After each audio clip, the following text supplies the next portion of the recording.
Hello friends, this is your friend back with a new fanfic, Blinded by Fate, Naruto Awakens a Forbidden Power. If you like this story, don't forget to like, share, and subscribe, and leave your thoughts in the comments. Now, let's start. Nothing but rain could be felt as Minato managed to defeat the almighty Kyuubi no Yoko. He was lying on the ground looking at the sky as it was crying because of what he had to sacrifice for the sake of the village. After a while, he looked at the only person that was next to him at the moment. He looked at the little infant for what seemed like forever, since he knew it would be the last time he would get to see him. Minato could only imagine the type of burden he ended up placing on his son. The young Hokage knew about the path of a Jinchuriki and he very well knew that their lives were far from normal. He remembered the request he made to those he called his family, but Minato was skeptical to believe that the village would treat him as the hero he deserved to be. The fox was responsible for so many deaths and destruction that the civilian population would think it would be wise to simply kill Naruto and end their misery. Even on the verge of dying, Minato was crying now. The reason was that he remembered his wife's passing just after giving birth to Naruto. And while he knew he would meet her up there, Naruto, on top of facing the burden of the Kyuubi no Yoko, would have to face it as an orphan. However, the only thing he could do right now was to cry, for he knew that any second now, his last breath would vanish and he would leave this plan of existence. He only had maybe a couple of minutes before the Shinigami came to collect his soul. Approaching his crying son, Minato managed to dry his own tears and held Naruto like any parent would when they wanted to calm their offspring. He hugged Naruto with utmost intensity, before one Anbu member and Jiraiya arrived.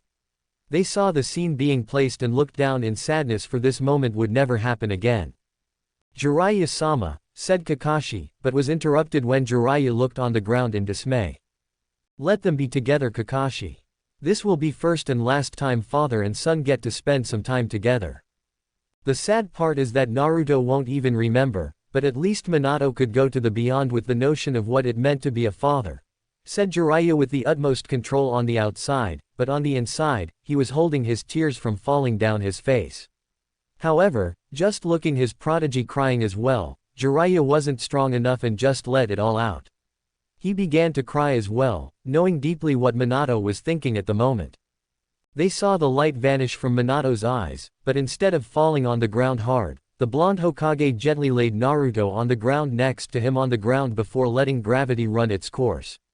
After that, Jiraiya approached the two blondes and kneeled next to Minato, closing his eyes and offering a silent prayer for the gods. While this was going on, Kakashi approached and hugged the crying baby before looking at Jiraiya to know what to do. Jiraiya-sama, what should we do now? Asked Kakashi, earning the Sanin's attention. We'll take him to Sensei. I believe he's at the Hokage's office right now, dealing with the emergency issues. I believe Minato here gave instructions to him, said Jiraiya, earning a nod from Kakashi. _= at the Hokage's office ===. The Sandaime Hokage was found once again seating behind the most honored table in all of Konoha like he did at the last Great Shinobi War. However, the old man was really feeling how old he was when he first seated after stepping down. It was astounding the pressure right now, and Hiruzen Sarutobi had to control his breathing so as not to feel crushed.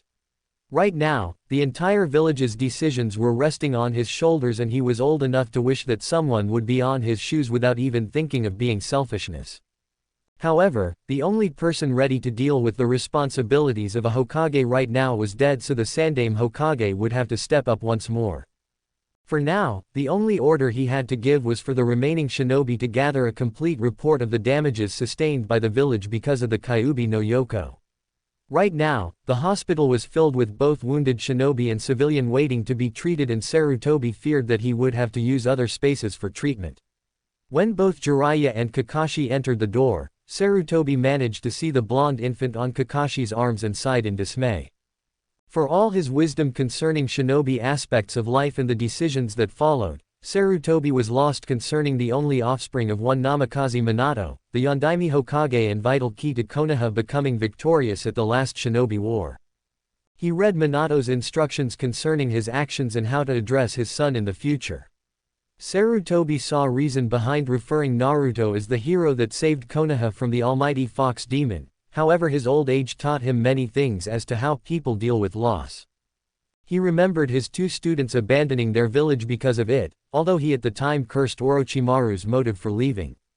Tsunade, though, left the village because she couldn't deal with the pain of losing both her little brother and her soon-to-be husband because of the war. So, the professor, as he became known throughout his career, knew that showing Naruto to the population with the truth would cause hatred and grief to those who, as Tsunade, suffered so much. Sarutobi knew that the fox would be the main reason of hatred from the population, and he feared that Naruto could end up being a scapegoat. Not to mention being on the end of a considerable number of individuals who think that ending the boy's life would be the solution to their problems. "Ah Jiraiya, I only wished you could take this seat instead of me, but you wouldn't like that, don't you?" said Hiruzen, before seeing his student's dejected look. Normally, the perverted Sannin would give a nasty reply, saying that he wouldn't be able to do his research and even making something up about maintaining his spy network, but now he didn't have what to say to the old man. Sarutobi could only smile in sympathy for a man who just lost the man he always considered his son. "Don't worry Jiraiya, I know of your loss. Minato-kun was like a son to me, but I can't imagine how it must be for you right now. Now, we must discuss about the boy in Kakashi's arms," said the Sandaime, earning a nod from Jiraiya and Kakashi. "Minato-kun, before leaving with his son, entrusted me with the welfare of the village until I find one suitable to be the Godime Hokage. I know it will take a while for that to happen, but at least I'll have some help running this village. I'll instate both my teammates and create a council that will aid the Hokage in all matters, both civilian and shinobi," said Hiruzen, earning a nod from those present. The reason was simple: Konoha was devastated. The village needed money to rebuild the village and medical supply for the wounded.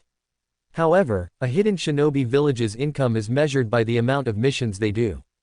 So the shinobi population would have to step up and carry out the immense pile of mission requests that was so carefully separated.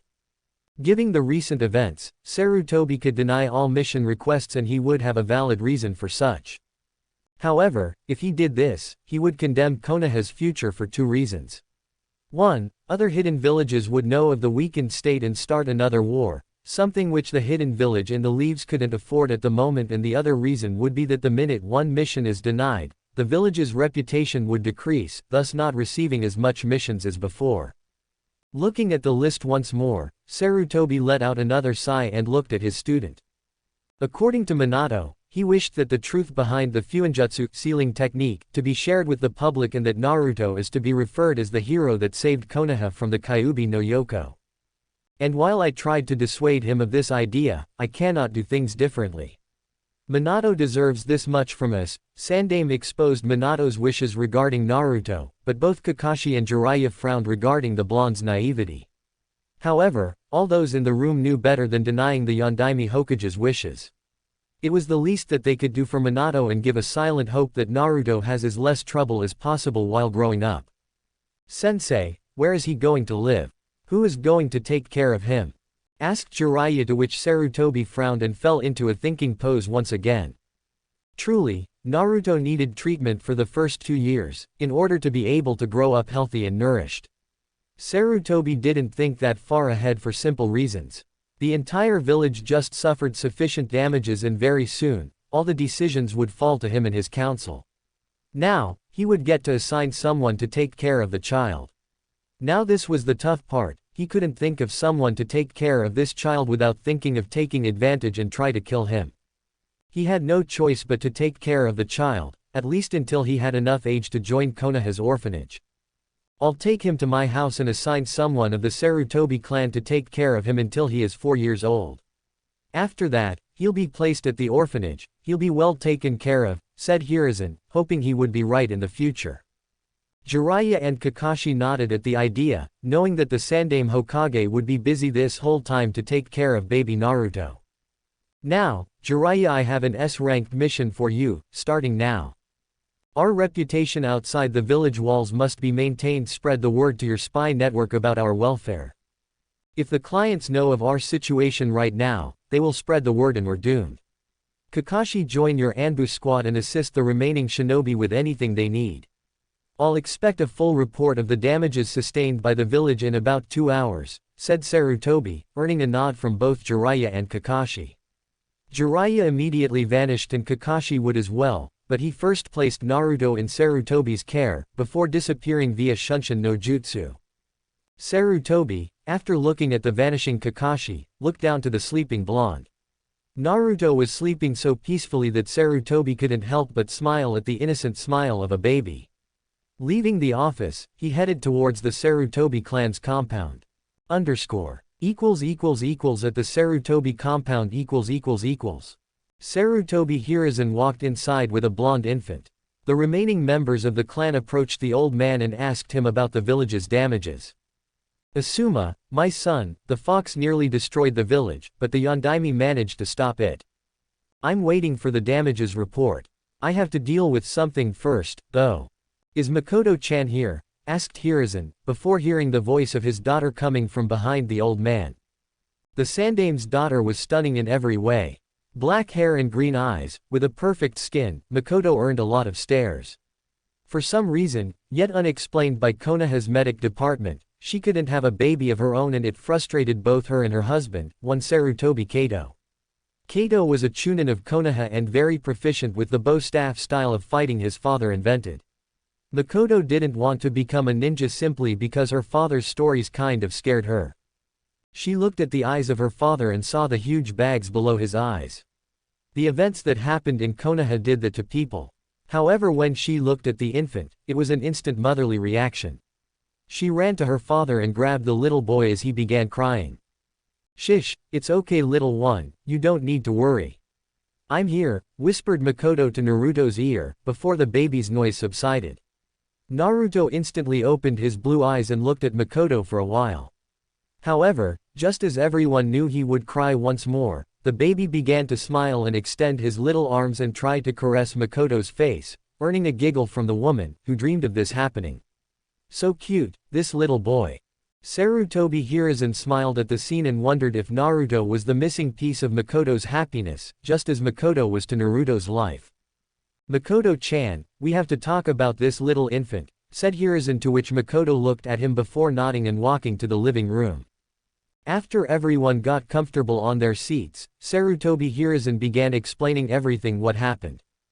As he explained, Asuma and Kato frowned upon hearing that Kyuubi was sealed inside the baby, but Makoto was already showing signs of crying. Poor little baby, she thought. To grow up not only carrying such a burden but also missing the warmth of a parent for comfort.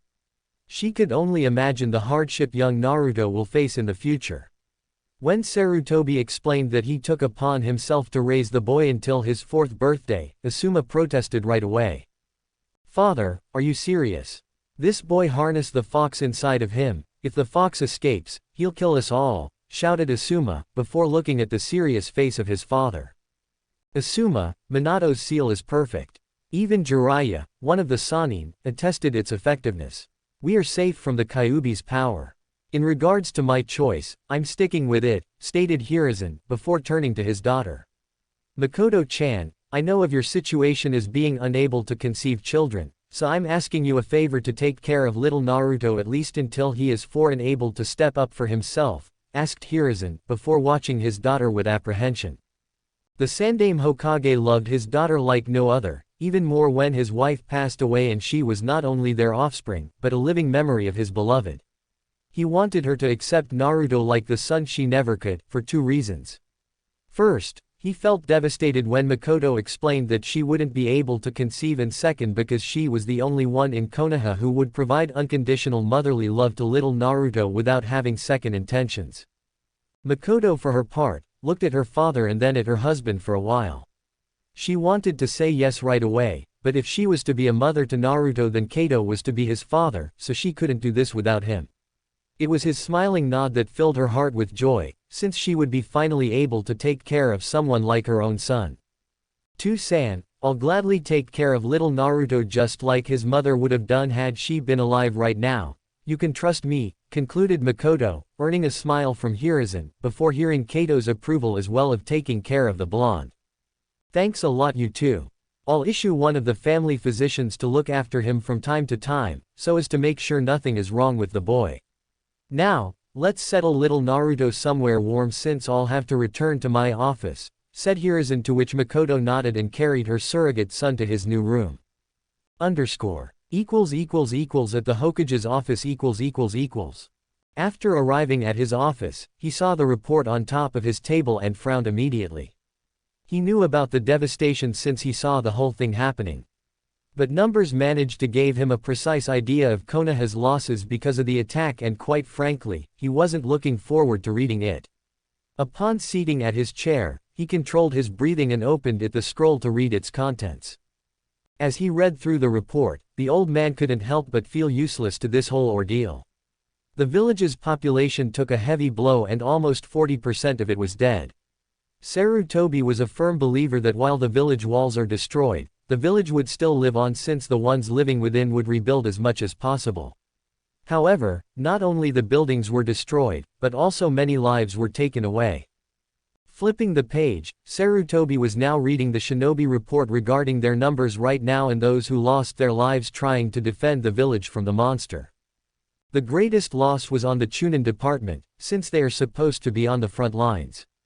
The Junin suffered as well, since they were second in line with the Genins following close behind, since they were responsible for securing as much of the civilian population as possible. The Anbu division was similar to the Junin. The old Hokage grabbed an empty parchment and began taking notes.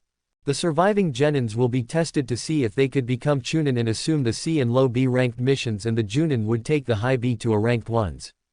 Sarutobi could say he was pleased with the fact that S-ranked missions weren't amongst the requests, or else he would have to deploy a team of elite Junin to do it. Thinking in details, the improvised Chunin test would consist of combat fighting to test their abilities and a field test to see if they have what it takes to perform tougher missions. Normally, they would be tested in terms of teamwork as well, however due to their circumstances, the test would have to be cut short. Sarutobi also wrote about the academy. For Konoha to re-establish its military strength, the academy would have to increase its training regimen. Because of the attack, the total shinobi losses consisted of 30%, which meant close to 500 to 1,000 ninjas that would need to be replaced. After writing about the new academy, Sarutobi looked at the next page, which contained the wounded, both civilian and ninjas. One thing was sure, he would request a meeting with the daimyo for some medication supply. As Konoha stands, word can't be spread of its necessities, so the Sandaime would have to meet with the daimyo in person, explaining the situation and requesting immediate assistance. Also, Sarutobi saw the damage to the buildings and frowned once more. The damage was extensive and the old man doubted Konoha had the human resources to build everything from scratch.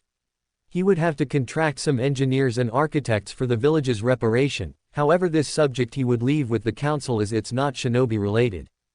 For now, it was all he could do at the moment as he finished reading the report. "Genma, please appear before me," yelled Sarutobi, before the Chunin appeared.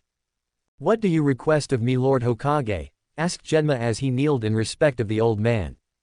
"Genma, please assemble my teammates Homura and Kaharu as well as all the current clan heads. I must address them right away," ordered Hokage, earning a nod from Genma, before he vanished in thin air.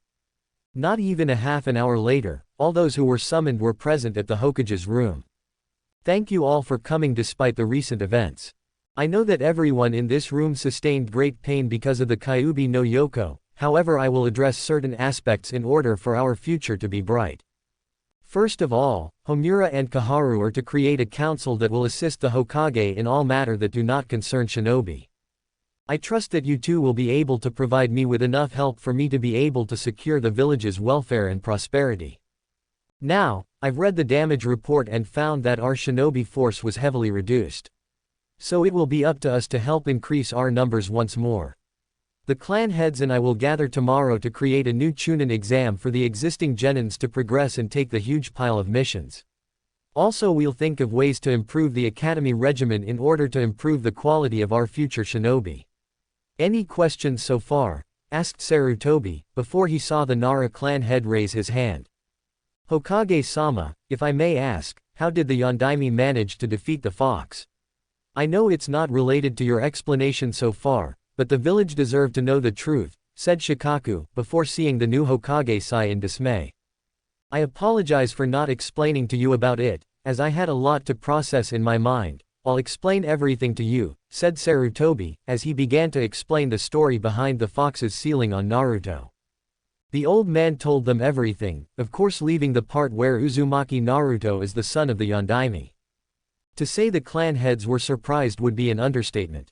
They all heard Minato's wishes to Naruto being treated as the hero that saved Konoha from the wrath of the fox, and while some of them felt pity of the boy, others thought the opposite. Of course, those who wished against his living were those who sustained a great number of losses and couldn't put it past them to realize that the boy did nothing to receive such death sentence. I'll soon address the population to explain the same thing I'm explaining to you all and tell them about this village's hero as per Minato's wishes. That will be all for now, and I'll see everyone tomorrow for the meeting, said Sarutobi, before seeing the clan heads along with Homura and Kaharu leaving the office. However, only one remained and Sarutobi addressed him. What is it, Kakashi-san? Asked Sarutobi, seeing the frown in dismay from the man who thought of Minato as his father. Hokage-sama, pardon me, but I'm concerned about Naruto's safety after you tell the news to the population. They will certainly think of a way to kill him in hopes of getting rid of the fox, and we can't let Sensei's son unprotected, stated Kakashi, earning a nod in understanding from the Hokage. Kakashi-san, my son-in-law will be responsible for his well-being until I can find a suitable suitor to protect him at the age of 4. He is one of my clan's finest, and no civilian would dare break in my clan's house and try assaulting Sarutobi Kato. Also, both Asuma and I live there as well, so I believe Naruto will be well protected.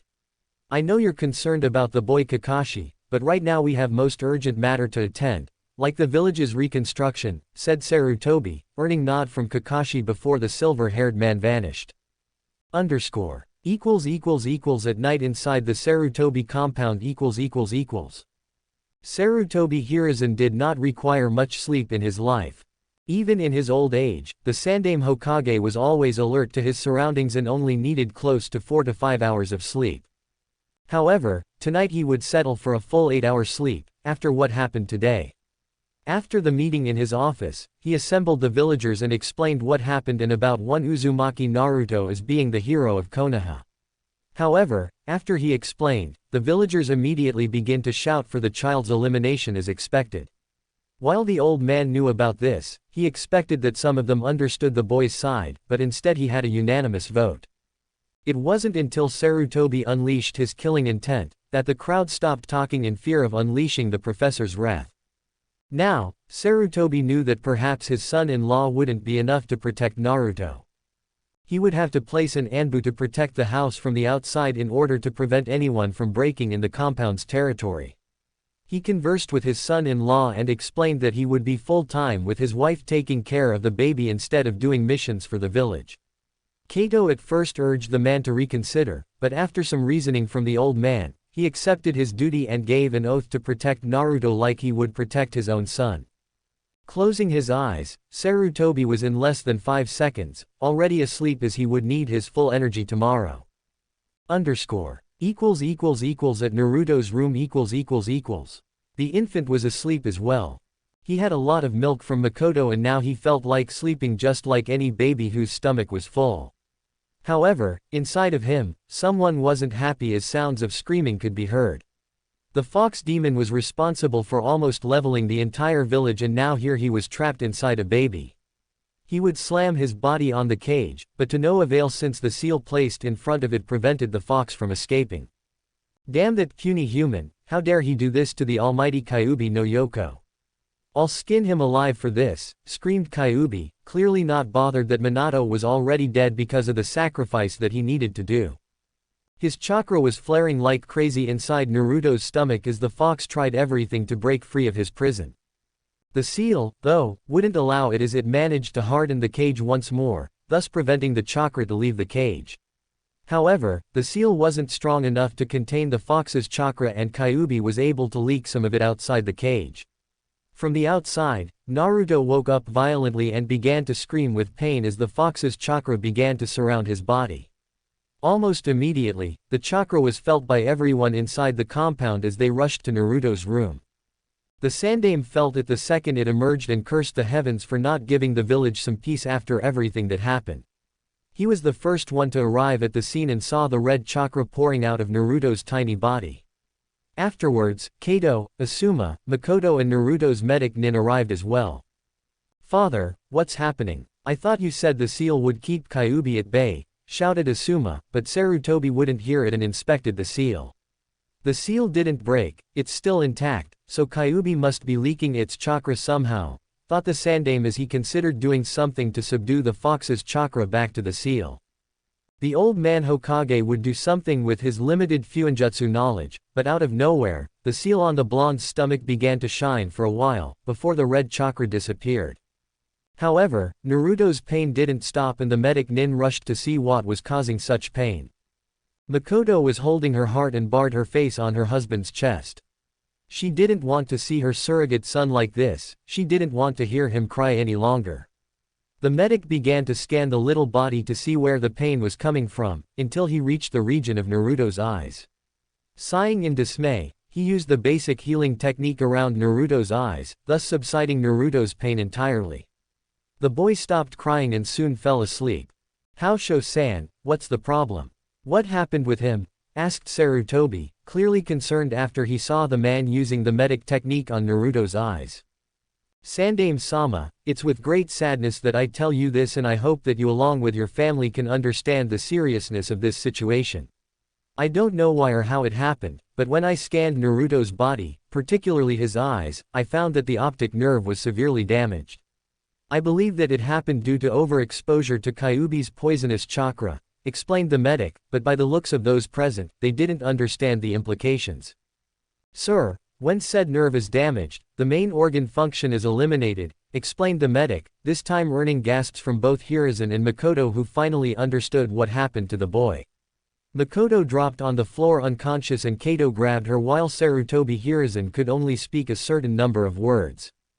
"So, you are saying that Naruto," said Sarutobi, not daring to complete the sentence, but unfortunately, the doctor filled in the blanks. "Naruto is blind, sir," concluded Haosho as he looked at the old man Hokage who this time didn't care if others saw him being weak. The Sandaime Hokage cheeks were stained with tears, both for him and for Naruto who wouldn't even be able to cry, because of what happened. "Oh my god Minato, what will happen to you son now?" thought Hiruzen as he saw the rain beginning to fall. "Are you crying as well Minato? For yet another burden has been placed on your son." 4 years had passed ever since people discovered that Naruto would never see in his life. His optic nerves were so damaged and no doctor managed to heal Naruto's sight after close to 1 month of trying. At first, Makoto was a wreck, feeling for her surrogate son, what will soon to be his worst nightmare in years to come. Sarutobi Makoto knew from books on the subject, that a blind person oftentimes suffers far worse than normal people, since for Naruto to learn anything, he wouldn't be able to process anything using his eyes and of course, would have to use his other senses like touch, smell and hearing. The little fellow was now sleeping on his bed and even though he already knew his disability, Makoto was able to see that her surrogate son was smiling. By seeing this, she couldn't help but smile upon seeing Naruto put up a strong front despite being a handicapped. "I have to be as strong as him with this if I want him to count on me for comfort in the future," thought Makoto as she landed a kiss on his forehead, before covering him a little bit for warmth. "Makoto-chan, your father is calling for us in the living room," called Kato from Naruto's door, earning the gorgeous woman's attention, before she nodded. "Okay honey, I will be there shortly," said Makoto, as he kissed Naruto once more and offered silent prayers for the little boy in the future, before closing the door and heading for the living room to face her father sitting on his favorite chair as he enjoyed a nice cup of tea. Makoto could very well see the bags below her father's eyes and remembered trying to reason with him to take some rest, but being rejected by Hiruzen, explaining, kindly, that until Konoha is fully rebuilt, he just couldn't afford to rest. "You called for me, too-san?" asked Makoto as she entered the room, earning the attention of her father who couldn't help but smile every time he saw his loving daughter. It was like she could wash away everything that troubled the aged Hokage. "My lovely daughter, I don't want to disturb your time with little Naruto, there is just one minor subject that needs to be taken care of," said Hiruzen, earning a nod from his daughter as he continued. "Naruto will be 4 years old tomorrow and I wanted, at first, place him in an orphanage where he could be well taken care of. However, now that he's handicapped, that won't be possible, therefore I need to think of a suitable place for him to stay. I know you always wanted a child, but I would understand if you said you weren't prepared for taking care of a blinded child. Naruto will need someone for him 100% of the time, at least until he could learn to cope well with his disability. The question is, I wanted you and Kato-san here to adopt Naruto, but this decision is up to you two. I know Naruto has been a handful to you two because of the recent attack attempts on him and his constant crying because of the pain in his eyes, so I'll leave this decision to you two and you'll give me when you're ready to, explained Hiruzen, before he said that he would sleep for the day, leaving his daughter and son-in-law alone to talk. Makoto would give the answer right away, because during these 4 years, she developed a link with the little blonde up to the point of managing to ease his anxiety upon not being able to see. She even managed to teach, at least tried to, how to depend on other senses like hearing and smell, which on certain occasions, Naruto did manage to. Makoto remembered when Naruto recognized her smell when she entered his room once, which at the time filled her heart with joy.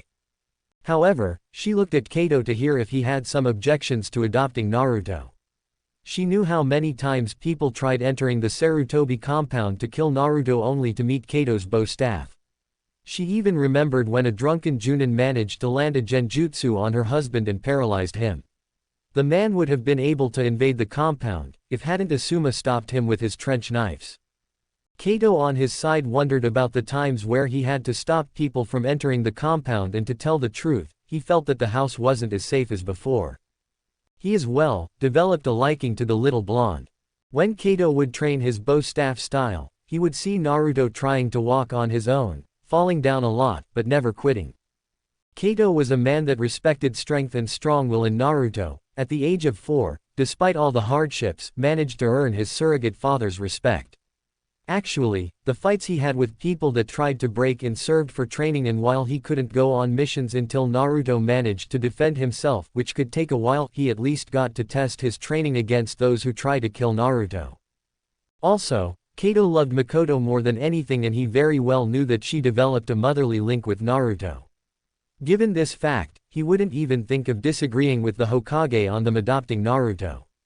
He could already picture the number of things he could teach Naruto about being a ninja, and maybe, just maybe, if his son could manage to overcome the blindness, he could very well become a full-fledged shinobi in the future. Makoto-chan, Naruto has been as much of a son to me as he is to you. We just cannot let him go after everything we've been through as a family. I want us to teach him many things in the future, and maybe, even, teach him how to be a shinobi, even if he can't ever be one. How about we adopt him? Asked Kato, as he smiled to Makoto, who in turn threw herself at her husband and hugged with utmost intensity. Upon hearing Kato's opinion about adopting Naruto, Makoto couldn't help but throw herself in her husband's arms. Kato has a firm personality and oftentimes chose to think rationality than relying on emotion, hence why the beautiful woman thought that her husband wouldn't want to adopt little Naruto. Little did she know, though, that not only Kato had a soft spot for Naruto, but also the fact that Naruto earned Kato's respect. Honey, I thought you wouldn't want to adopt Naruto. I know how much it pained you the last time a Junin tried to assassinate him and almost got you instead. Not that I'm complaining, but why did you choose to adopt Naruto? Asked Makoto, though the smile never left her face, for as this was the moment she always carved for in her life. I admit that protecting him is tougher than I first thought, and that if it weren't for Asuma, that man would have succeeded in killing Naruto. However, throughout these 4 years, Naruto-kun earned my respect through hard work in overcoming his blindness. That kid has a bright future ahead of him if he decides to become a shinobi, and I want to teach him how to be one. Plus the fact that you wanted a kid ever since we married, said Kato as he smiled to his wife, earning a smile followed by a nod coming from Makoto. Indeed, Naruto-kun, even though blind, always managed to smile and work hard to overcome his lack of sight, but I'm a little bit worried if he decides to be a ninja. I've seen how he reacts to father's stories, stated Makoto. Chakra is a wonderful thing, Makoto-chan. With due work, Naruto can use chakra to overcome his blindness. I've seen blind shinobi just as skilled if not better than regular shinobi, because, honestly, a blind shinobi wouldn't have to worry about using his eyes for seeing, rather relying on chakra for that. Plus, he has the Yondaime's blood running through his veins. We can't deny him not following his biological father's footsteps, explained Kato, before seeing Makoto contemplate what her husband said. Not being a kunoichi, I fail to understand the very concept of chakra, my love, but if you see reason in him becoming a shinobi, I won't be in the way. Every time my father tells him stories of ninjas, I can very well see that Naruto is hypnotized. It's just a matter of time, said Makoto, earning a nod from Kato, who then ushered his wife to join him in sleeping for the day, to which she accepted. The next day Sarutobi Hiruzen smiled upon seeing the first rays of sunlight reach his window. Every time he had a good night's sleep, the old Hokage would smile for no particular reason. For him, it was a way to better clear the pending documents lying within his office desk and better deal with problems that will sure occur. Dressing his Hokage attire, Sarutobi would do his routine around the Sarutobi compound, which included visiting his still not official grandson Naruto. He wanted to know right away Makoto and Kato's decision regarding the child's adoption, but thought against it since he didn't want to pressure any type of decision. As he walked through the compound's corridors, he received greetings from his servants and family members that enjoyed waking up early. After a while, he reached Naruto's room, before being surprised that Naruto was already awake and using his hands to feel the braille.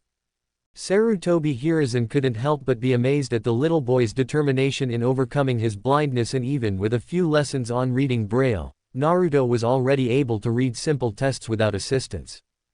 "Good morning, Naruto-kun, had a good sleep?" asked Sarutobi before seeing Naruto search for the speaker by the sound of his voice, but still failing miserably as he looked to the opposite side, but still it was commendable to see the boy learning through his disability. "Hi there, Ji-chan, I slept well. I had an awesome dream as well, want to hear it?" asked Naruto, to which Sarutobi laughed out loud, before acknowledging Naruto's request to share his dream. Actually, it was about the time where the Yondaime Hokage used his ninjutsu to defeat Iwa.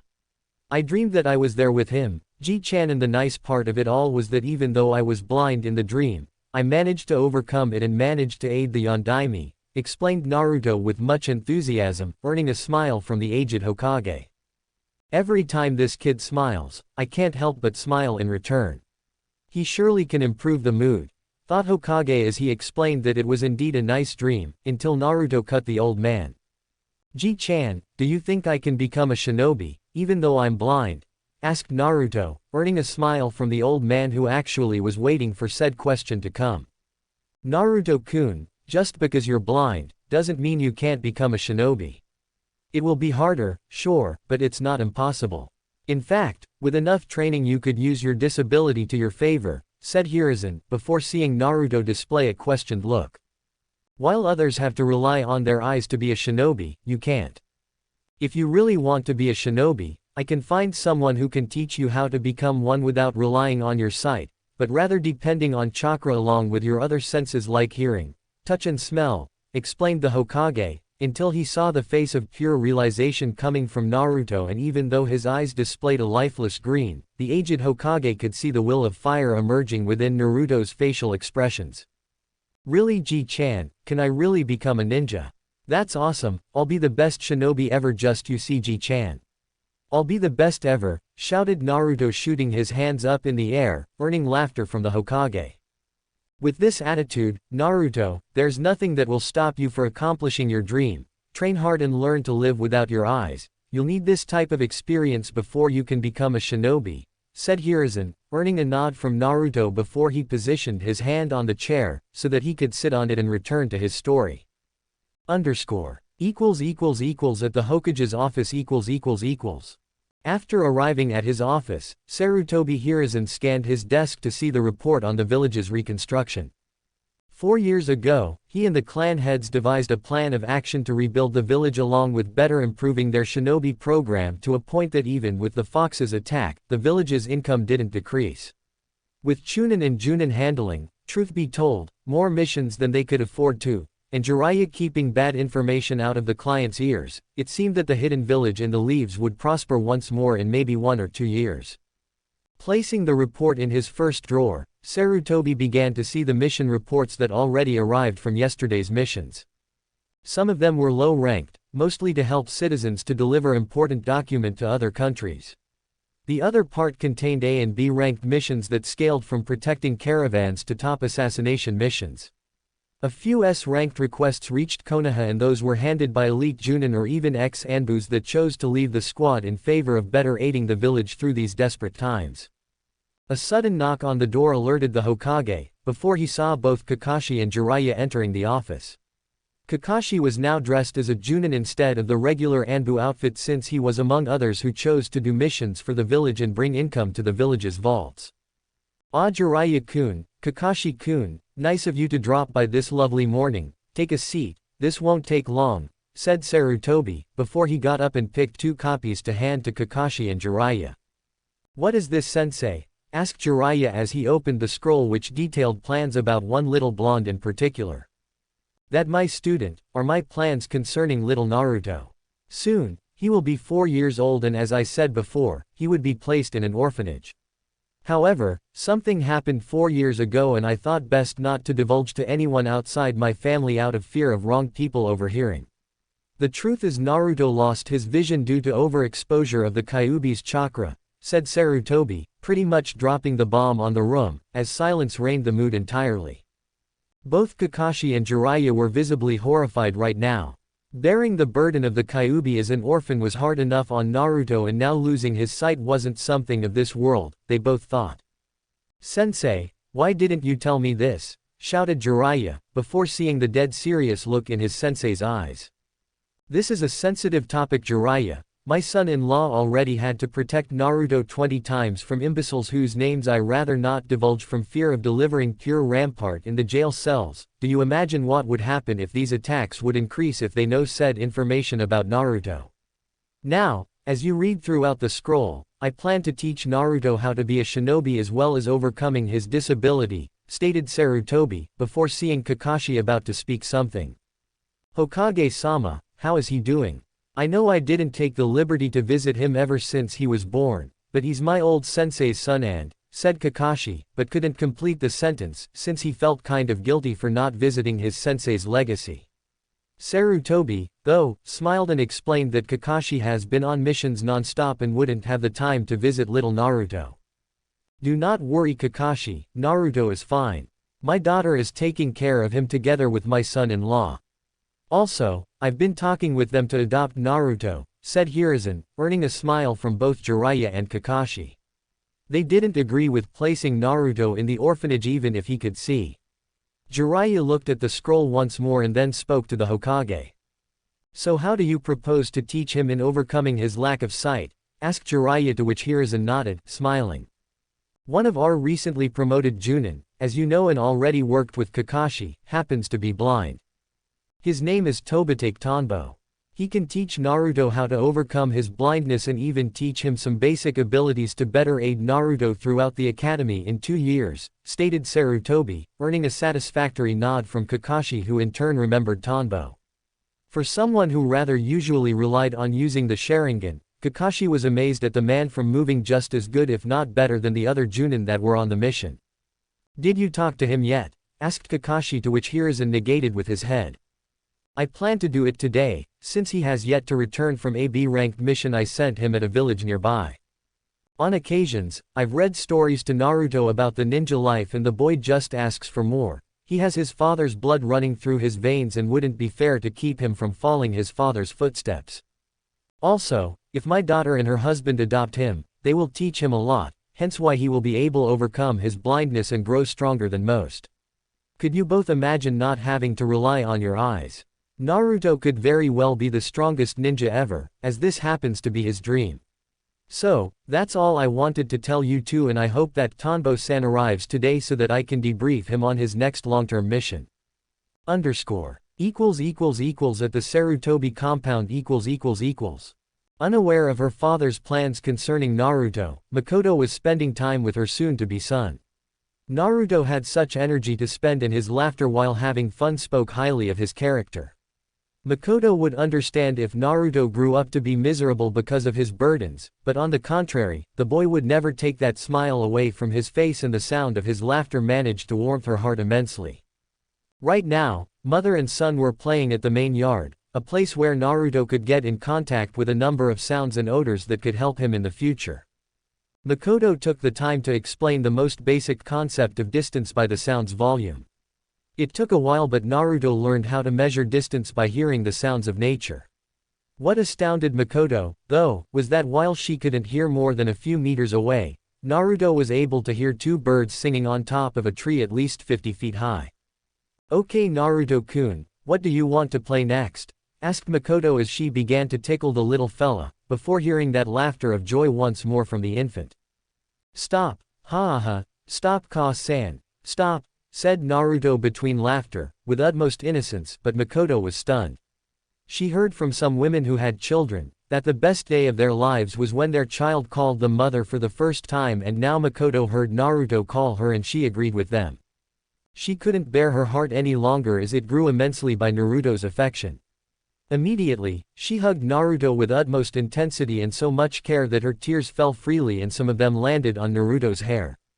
The infant was confused. Because of his inability to see that Makoto's tears were from joy, all he could know was the sniffing noises and the feel of said tears on his head. All the infant could conclude was that his mother was crying and he didn't have the life experience needed to realize that not all tears were bad. "Ka-san, why are you sad?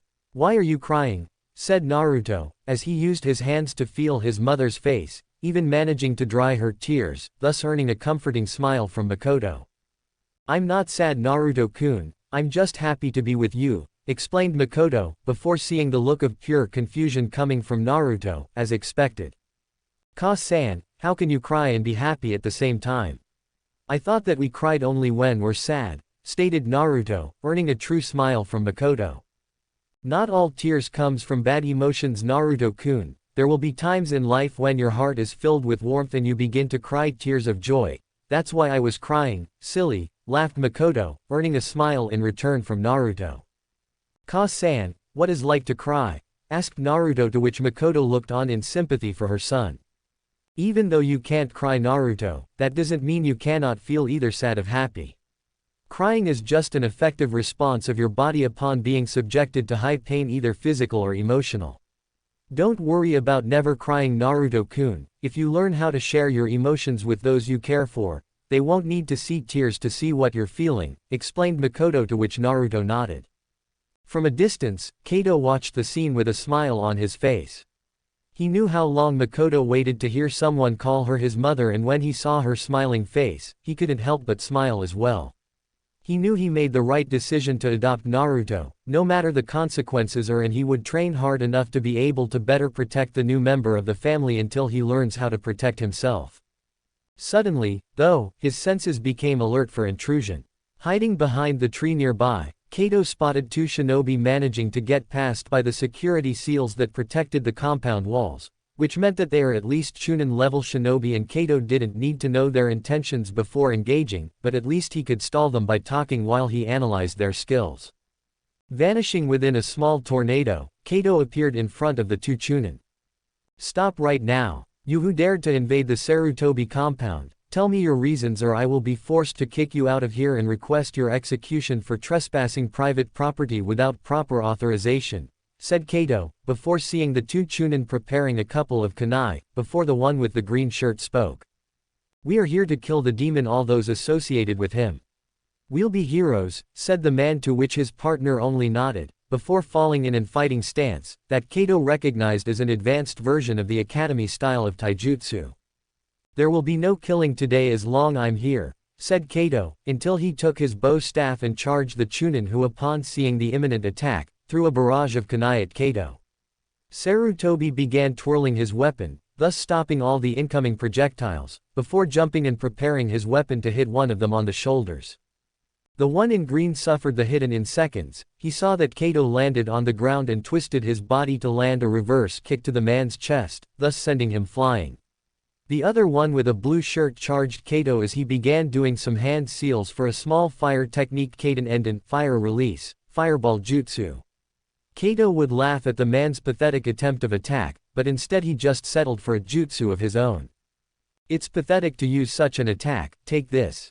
Kaden Gukaku no Jutsu, fire release, grand fireball jutsu," whispered Kato as he exhaled a huge fireball, thus not only overwhelming the tiny flame but also engulfing the stupid Chunin entirely. The man tried to scream, but it was without avail as the flames consumed him entirely. He wasn't dead, but on the very least, his ninja career would be over. The one in green shirt screamed for his partner before looking at Kato, who was now directed at him for the kill. Your friend paid the price for his stupidity, leave now and maybe I'll spare you. Stay and share the same fate of your partner. Note that everyone who tries to break in this compound will share the same fate, said Kato, as he positioned his bow staff facing the other enemy, who in turn snarled and left. Idiots, snarled Kato as he headed to the compound. He remembered the man's face and would be sure to report to the Hokage in order for him to be questioned and then arrested for treason. _= At night at the Hokage's office ===. Reviewing a couple of reports from the Anbu division concerning a threat they handled, Sarutobi lost track of time as he looked back and realized that the sun was already halfway down and the moon was already up. Such disposition was only found in his early days as Hokage, and the aged Sarutobi couldn't help but smile at the time he received the honor from the Nadaime Hokage to succeed him as Sandaime Hokage. Hiruzen couldn't help but wonder if he cared for the village as much as the Shadaime and Nadaime Hokage did.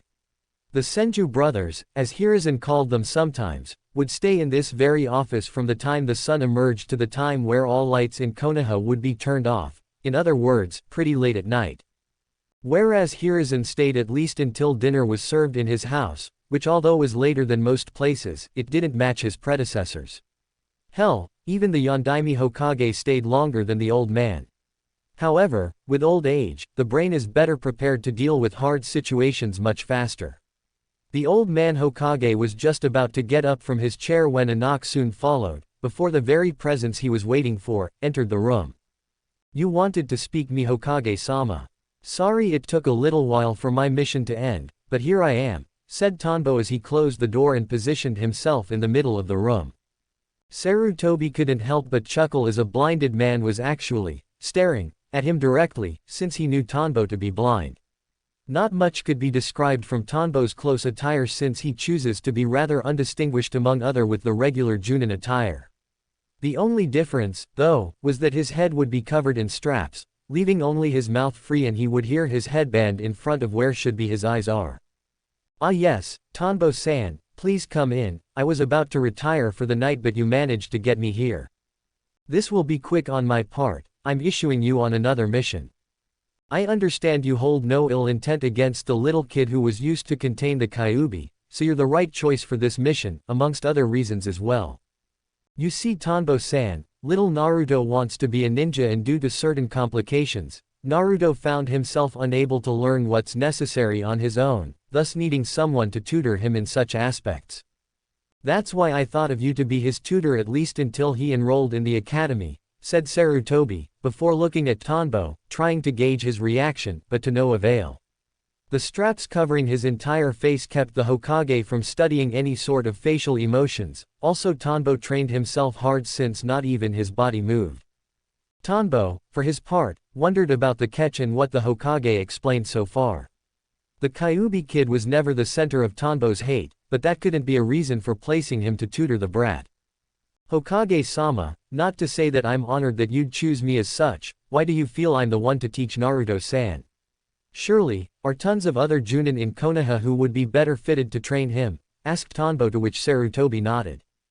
As I said, Naruto had certain complications, and a said complication is the most important reason of my choice in placing you for his tutorage. You see, a day after Naruto was born, I placed him in my house to be well taken care of until he would be 4 years old. However, one night, the fox's chakra enveloped his body. You very well know that the fox's chakra is poisonous, so on that night, the fox's chakra hit Naruto's eyes with force, thus damaging his optic nerve severely. Naruto is just like you, Tanbo-san. Naruto is blind, explained Sarutobi with a heavy heart, and Tanbo could feel it since he learned to rely on other senses just like any blinded individual had to if they wanted to live. He could very well see that the Sandaime cared much for little Naruto. I understand, Hokage-sama, so you want me to teach him how to be a ninja despite the disability we share. What will be the topics of my teaching? Asked Tanbo, to which the Hokage wiped his tears away. Apart from of course teaching him how to overcome blindness, I believe it would be adequate to teach him some physical abilities such as taijutsu, agility and stamina. Also some chakra exercises as well, like tree walking and water walking, explained Hokage, before seeing that Tanbo was about to express something. Hokage-sama, for Naruto to overcome his blindness, his notion of chakra would have to be dealt with sooner. I developed techniques that happen to use chakra for guidance. After that, we can focus on the physical. When can I start, Hokage-sama? Asked Tanbo, to which Hokage smiled and said that he could very well rest for the night and then present himself at the Sarutobi compound tomorrow at 10 in the morning, which Tanbo accepted and left the room via Shunshin. Afterwards, the Hokage closed the door to his office and left towards his house with a smile on his face, upon finding someone to tutor Naruto. _= at the Sarutobi compound. 5 minutes later, he was already inside the compound as he saw his lovely daughter taking care of some plants that were inside the living room. So daughter, have you and Kato reached a decision about Naruto's adoption? Asked Sarutobi, before seeing that smile on his daughter's face, thus telling him everything he needed to know. Okay then, go and call Kato-san, I have good news to speak to both of you, smiled Sarutobi as he reached his favorite chair and seated before seeing his daughter reach her husband. It seems Naruto's future won't be so dark, after all, thought Hiruzen as he drank a cup of tea, while wondering about his new grandson's future as a shinobi. After leaving the Hokage's office, Tanbo went to his house in order to prepare his material for young Naruto to study under his tutelage.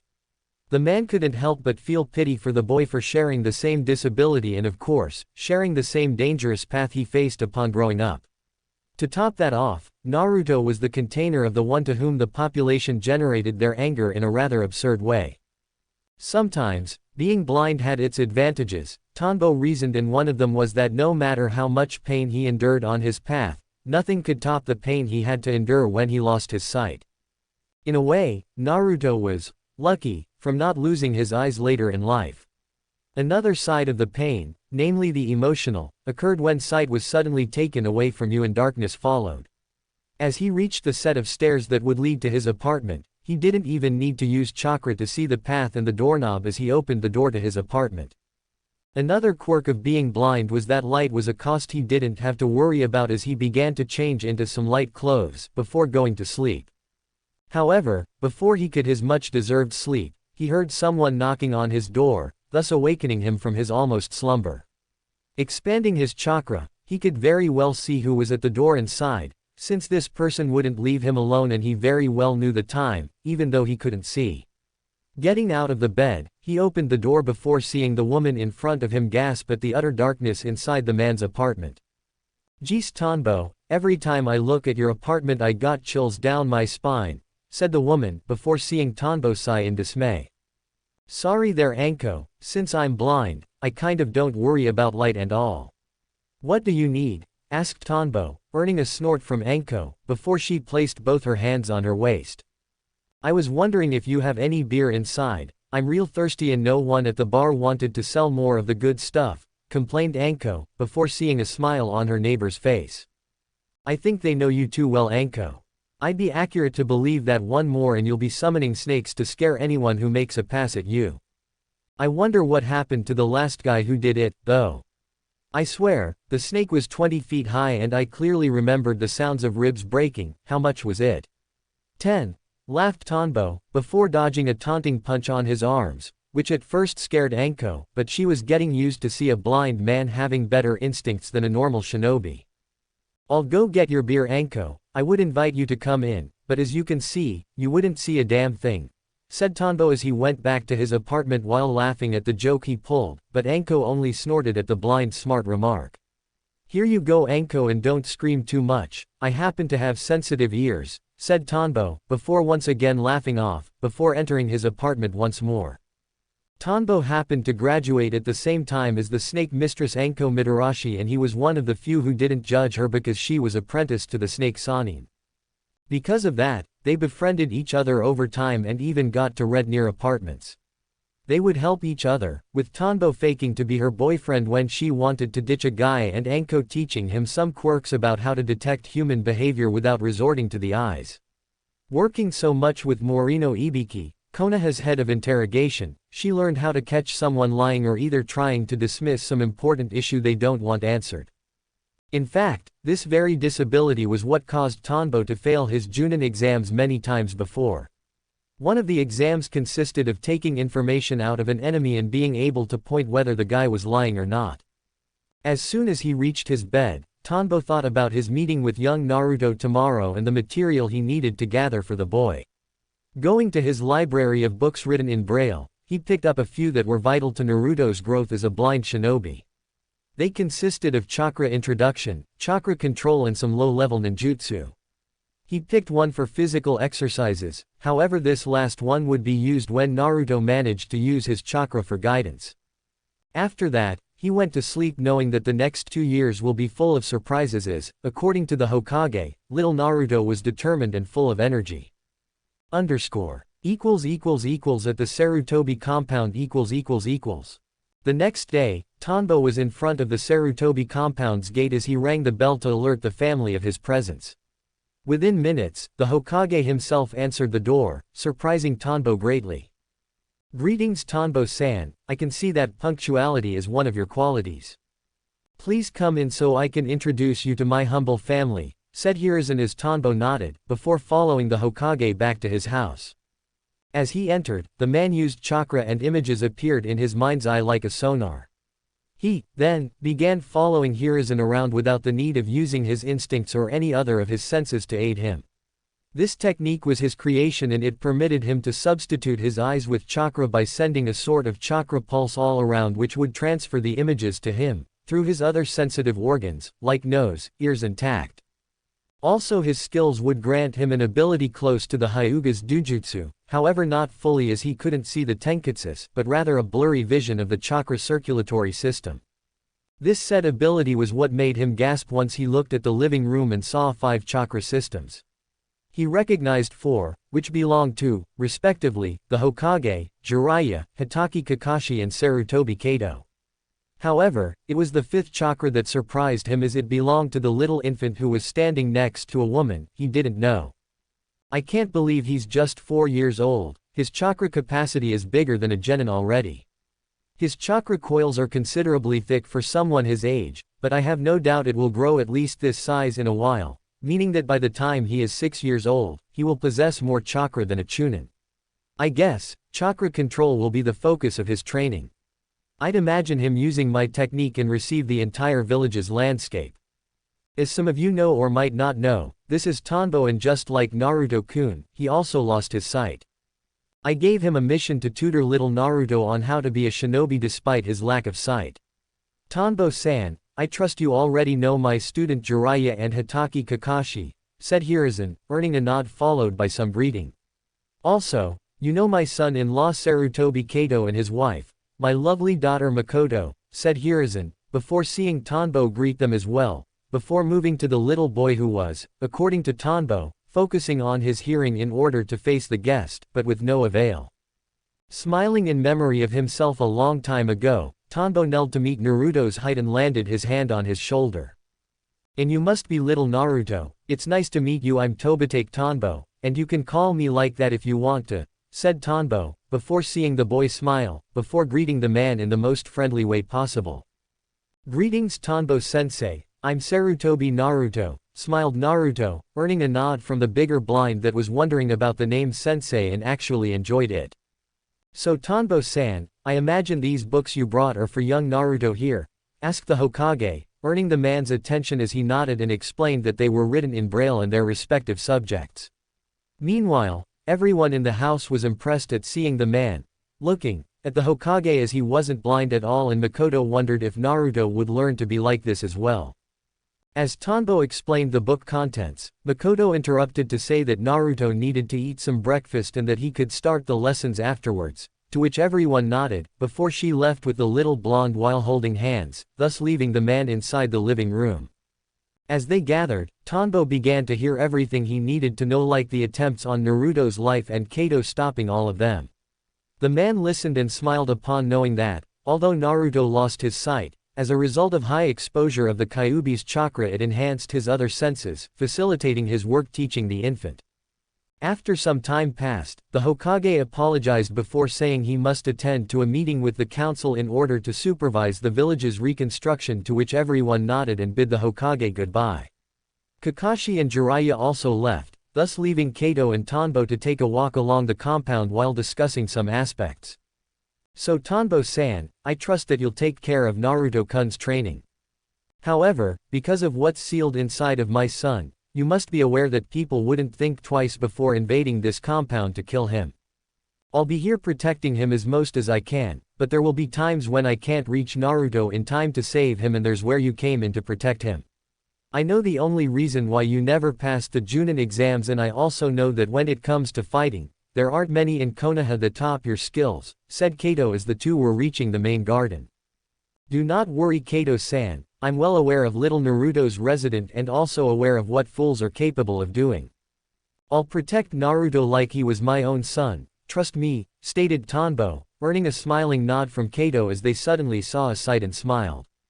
Naruto appeared out of the kitchen and ran throughout the garden like any other kid his age would do. Kato was happy that the boy already learned how to walk and even run without falling once, as did Tanbo. For a normal person, making a big deal of someone learning to place a foot in front of the other would be considered a weird thing, but for a blinded person, it was progress. So what do you intend to teach him first? Asked Kato as he was watching his son smiling. For us blind shinobi, we need a new guidance system in order to work fully as a shinobi. I intend to teach him about chakra and some chakra-related exercises. Afterwards, I'll teach him a technique I created that overcomes one's lack of sight with chakra alone, but it will take a while. I'll also focus on physical exercises once he finishes the chakra part, and maybe, if I have more time, teach the low-level techniques that he would normally learn at the academy, explained Tanbo, earning a nod from Kato as he saw Naruto fall flat on his butt because he decided to jump all of a sudden. However, instead of crying his eyes out, the blonde infant just laughed and laughed like there was no tomorrow, which in turn made Kato laugh at the boy's innocence. Turning to walk once more, Kato moved on to more pressing matters regarding the little infant. There is something more you need to know, Tanbo-san, and that's Naruto's birthday. October 10th is Naruto-kun's birthday, but it's also the date that the population remembers those who perished under the Fox's rampage, hence why a few of them decided to invade our property last year. On this date, we Sarutobis make a line around the house to protect Naruto from the sure onslaught. Last time, we managed to capture close to 4 Chunin and a couple of genin, said Kato, earning a nod from Tanbo. Being blind taught him how to control his anger, but the trouble these fools caused because of their idiocy was enough to set him on edge, even if he didn't show it. After a while, the two men stopped walking and entered the house to see that Naruto was in the living room with his mother while reading out loud for her. The woman couldn't help but be proud of the blonde finally being able to read and fully understand the braille-written texts and books. Hey Makoto-chan, it seems little Naruto finally learned how to read. It's amazing, smiled Kato, surprising his wife, since she didn't see him, before smiling and nodding back. She landed her hands on Naruto's shoulder softly and cuddled his hair repeatedly, before giggling at the sound of Naruto demonstrating his enjoyment. Makoto-chan, why not let little Naruto with Tanbo-san here so that he can start his tutoring, said Kato, before seeing his wife smile and nod. Sure thing. Tanbo-san, Naruto-kun is all yours. If you need me for something, I'll be in the kitchen preparing something, said Makoto as Tanbo nodded, before she and her husband went to the kitchen, thus leaving student and sensei alone for the first time. Tanbo could see that Naruto was facing him, and he very well knew that the blonde had been training in adjusting his other senses for guidance. This will be easier than I thought Tanbo as he approached Naruto, who heard the steps coming his way and smiled towards his sensei. Hello Tanbo-sensei, said Naruto with a smile on his face, despite the green lifeless eyes. Hi Naruto, I'll be your sensei and I'll explain to you how we're going to work, stated Tanbo, earning a nod from Naruto as the man continued. I've brought books written in braille that will explain to you about chakra and chakra control exercises. This knowledge will be vital for a ninjutsu I plan to teach you. What would you say if I told you that you could use chakra to replace your eyes? Asked Tanbo, before wished he had covered his ears. Are you serious? That's awesome, I will be able to see. shouted Naruto, earning a nod from Tanbo, who considered cleaning his eardrums a little bit afterwards. Yes, you will be able to see with the usage of chakra, but first you need to know everything there is to know about it, including several exercises that will help you harness this ability. So let's get to it, said Tanbo, to which Naruto nodded enthusiastically, before receiving the first book from his sensei. The content of the book was somewhat familiar with his Ji-chan's lectures Naruto heard a couple months back as he was passing his finger through the braille test and absorbing everything like a sponge. == at the Hokage's office ===. After arriving at his office, Sarutobi Hiruzen went to the mission reports from yesterday. It became a routine to the old man as he read through every single report. From a simple C rank to the dangerous A ranked missions, he read it all and was surprised with the success rate of Konoha's missions. Out of 40 reports he read throughout the morning, 28 of them were successful with 4 non-successful, but no casualties. It saddened the old man to read that a couple of Chunin lost their lives in the line of duty. Hiruzen didn't care for names or fame, hence that any nameless ninja that died because of the missions set by the Hokage, brought immense pain to his old heart. They were all brave ninja who believed in the will of fire, he thought, and he knew that they would be able to rest in peace, knowing that they did their best for the village's prosperity. The Sandaime Hokage was a keen believer of the term family, and he considered all shinobi as a part of a united family against those who wishes harm to innocent people. Immediately, the old Hokage wrote in his agenda to visit their families in order to honor their beloved and offer them his condolences. It was a practice that the Yondaime Hokage started, and Sarutobi decided to continue the tradition. Afterwards, the old man moved on to the pile of mission requests to be handled by shinobi. There were a lot of caravan protection missions and even some individual escort ones, but Hiruzen smiled upon knowing that Konoha's merchants were increasing the village's economy by trading goods with other villages. He, then, wrote the names of the shinobi he selected for each mission to be carried out, before reaching for his assistants for the briefing to be held. Yumino Iruka was just promoted to Chunin and was nominated as Sarutobi's assistant until he was fit for working at the academy, a dream he shared ever since he graduated as a genin. Iruka, the missions are ready. You can pick them up and pass them to the respective shinobi I picked, said Sarutobi, earning a bow in respect from the young Chunin, before picking up the mission requests and taking them to the mission room. Not all missions were personally assigned by the Hokage, only higher ranked and S-ranked missions, which needed a more detailed explanation in order for the mission to be carried with most excellence. Hiruzen's day was going well, until someone knocked on his door and entered without his authorization. Uchiha Fugaku changed a lot these last couple of years, and the Hokage was wary of this man. On certain council meetings, Fugaku would stay distant and didn't mutter a single word whether protesting or not. The old man wondered what Fugaku needed to talk to him about. "Greetings Hokage-sama, I hereby wish for an audience with you," said Fugaku as he bowed in respect, just like a snake would, before coming from behind and stab him. Hiruzen wasn't considered the professor for nothing, and he very well knew that something was wrong, terribly wrong. "Certainly Fugaku-sama, what is it that you need to speak with me about?" asked the Hokage, before seeing the Uchiha stopped bowing and focused eye to eye with the Sandaime Hokage.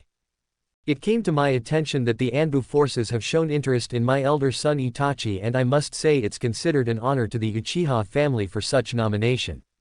I was wondering, though, about what would his position be once in Anbu," asked Fugaku. "Because of his abilities with the Sharingan, Itachi-kun will be better suited for one of Anbu's heavy assault teams. Which team, though, will be chosen by the Anbu commander. I must say that I'm impressed with your son Fugaku-sama, not many shinobi gets drafted until reaching a considerable age. I'm sure his skills speaks highly of him to warrant such interest," said Hiruzen, while expecting the man to show his pride to his prodigy son. However, nothing indicated that Fugaku was proud of his son, and Hiruzen was wondering about such behavior inside the Uchiha compound. "I appreciate the information Hokage-sama, and I'll take my leave now," said Fugaku before bowing once again and leaving the office. Hiruzen frowned at the man's attitude and immediately called for the Anbu. Within seconds, 2 of them arrived at the office as they knelt in front of the Hokage, while waiting for their orders. "Your orders, Hokage-sama," said the one with the hawk mask. "I'm issuing an S-ranked long-term mission to you two Hawk-san. I want you to investigate the Uchiha compound and their members for any suspicious activities. This is to remain an Anbu-level secret, ordered the Sandaime, earning a nod from the one with the hawk mask. Certainly Hokage-sama. Anything else? Asked the Anbu, which earned a nod from Sarutobi. You must use discretion in this mission, Hawk-san. No one of that clan can know you're investigating them.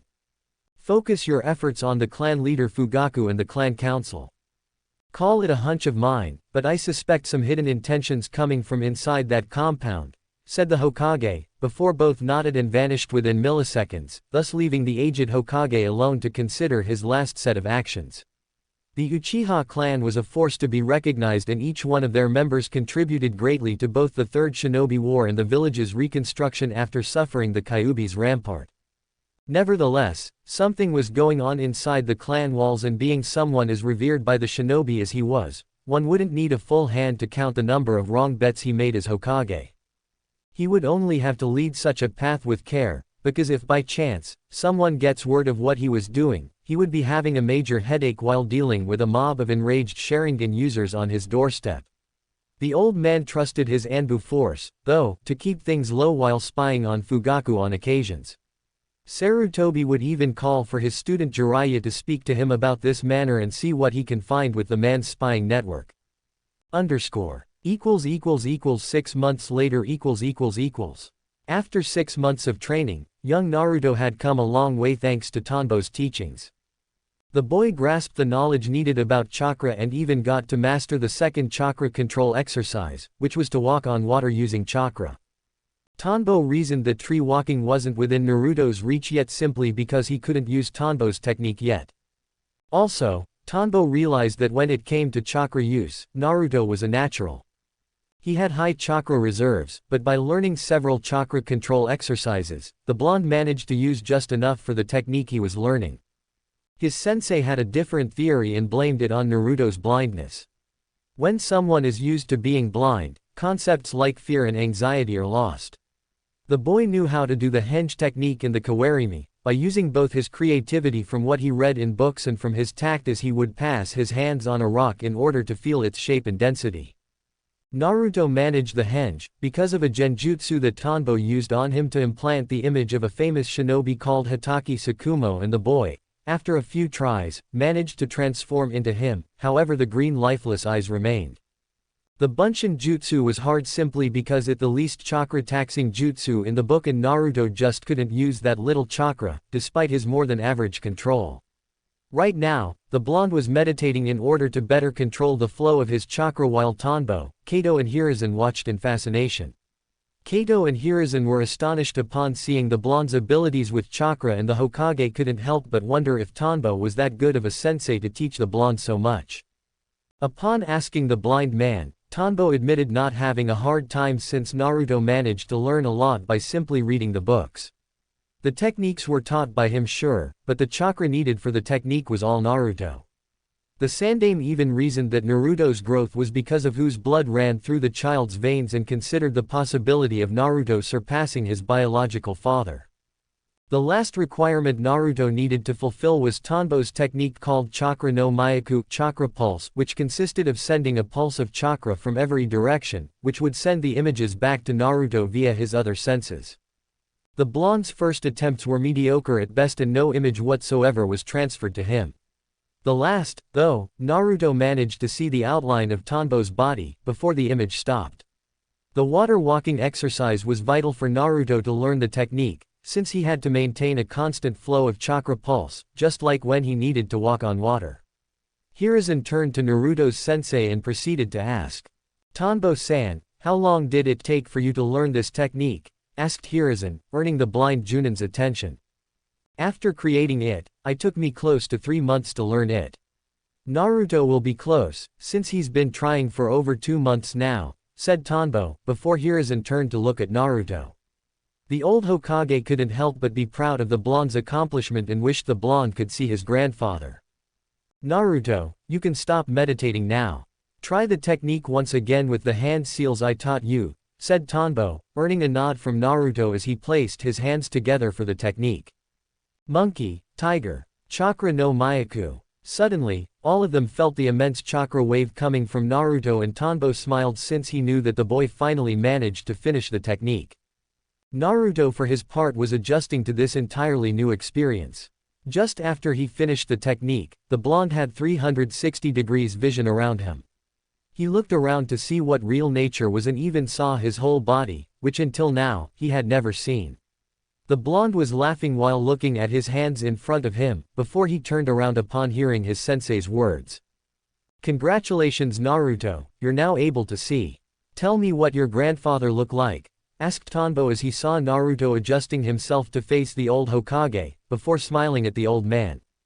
"Ji-chan is really old and wrinkled. What is this sound I'm hearing? It's like the sound of drums," said Naruto, confusing the Hokage at first, before he heard Tanbo laughing. "That happens to be his heart beating Naruto. This technique I've taught you not only makes you see, but also increase you other senses tenfold, hence why you're able to hear Hokage-sama's heartbeat," stated Tanbo, earning a nod followed by a smile, before a familiar smell reached Naruto's nose as he fixed his gaze at Kato, before jumping straight at him while shouting the word "To-san." Kato was surprised from hearing this, but extended his arms to receive Naruto, before adjusting his weight so as not to fall on the ground because of the fact that the blonde practically threw himself at the man. Kato ruffled Naruto's hair madly, while praising him for this new ability, which earned a smile in return from Naruto. Yes, the boy was already accustomed to being blind, but like any other child, he carved for their parents' attention, and right now only one person wasn't near him and he as hell wouldn't wait another second to show her what he learned. Just as Tanbo was about to say something, he was cut off when Naruto ran to the main house, screaming for his Ka-san. "At ease Tanbo-san, you wouldn't think the boy wouldn't show this to his mother, now would you? If Naruto managed to hear my heartbeat, then he will have to close his ears upon hearing my daughters," smiled Hiruzen, before everyone followed suit on the Hokage's joke. As everyone entered home, they saw Naruto trying to help Makoto to wake up, but failing miserably since he was only 4 years old and couldn't do much. He explained, though, that he showed his new skills to Makoto and that he called her the most beautiful woman in the world, before she fainted right on the spot. His surrogate father Kato laughed a little and then kneeled to meet Naruto's gaze and smiled to the little child who just about now discovered the world outside and would only grow stronger with time. _= A while later at the Hokage's office. After leaving the compound, both Tanbo and the Hokage went back to his office, since Naruto overexerted himself doing the technique over and over again, so he was sleeping. The Hokage, though, wanted to talk to Naruto's sensei on a more personal level. The old man was impressed with the man's abilities to teach Naruto and wondered if he would have the same ability with normal genins. "I just wanted to say congratulations, Tanbo-san. Naruto managed in only 6 months to cover a lot of theory regarding chakra and even learned how to walk on water, an exercise considered to be Chunin level. I can only wonder how he's going to be on his 6th birthday, praised the Hokage, before seeing the man nod in appraisal, before continuing. "Now, tell me what your expectations regarding his training," asked Hiruzen. "With your permission Hokage-sama, Naruto-kun has some nice skills with the usage of chakra, and now that he knows my technique, I can move him to learn tree walking and some physical exercises to build stamina and increase speed. Of course, we'll be training evasion maneuvers and even get him started in one style of taijutsu for him to have and improve on in the future. I don't believe it's necessary for him to learn more ninjutsu outside the basics he already knows and the chakra no Myaku technique. I trust that you approve my schedule, Hokage-sama," asked Tanbo, earning a satisfying smile from the Hokage. "No, everything is just fine, Tanbo-san. You're right about not teaching Naruto ninjutsu techniques right now. He should, first, learn how to use your technique without thinking first and also learn how to defend himself. Also, there aren't that much ninjutsu out there apart from the elemental ones, and those who don't fit the category requires a heavy load of chakra to perform. For now, your agenda will suffice, Tanbo-san. I appreciate everything you've done for little Naruto and I hope to meet you again tomorrow at the compound," said Hiruzen, as Tanbo bowed in reference before leaving the office. After hearing the door closing, Sarutobi grabbed his cup of tea and took a sip, before smiling like a teenager. At first, when he learned that Naruto was blind, Sarutobi feared about the boy's future, Also when he saw Naruto taking longer time to learn even the simplest tasks that normal children would pick up instantly. However, while he saw that Naruto failed in learning, the boy wouldn't give up and try over and over again, until he managed to learn by using his instinct. Now, Sarutobi's grandson learned how to use chakra to see, and the man thanked Kami for his blessing of Naruto. He turned his chair and looked up to the night before smiling as a star suddenly blinked as if the sky was telling him an important message. Somehow, I think it's you, Minato, who's watching him over. I can see that it's your blood that runs through his veins. That's it for part 1 of Blinded by Fate, Naruto's Forbidden Power. If you enjoyed this unique alternate timeline, don't forget to like, share, and subscribe for more Naruto What If fanfics. Comment below, what kind of forbidden ability should Naruto unlock next? See you in part 2.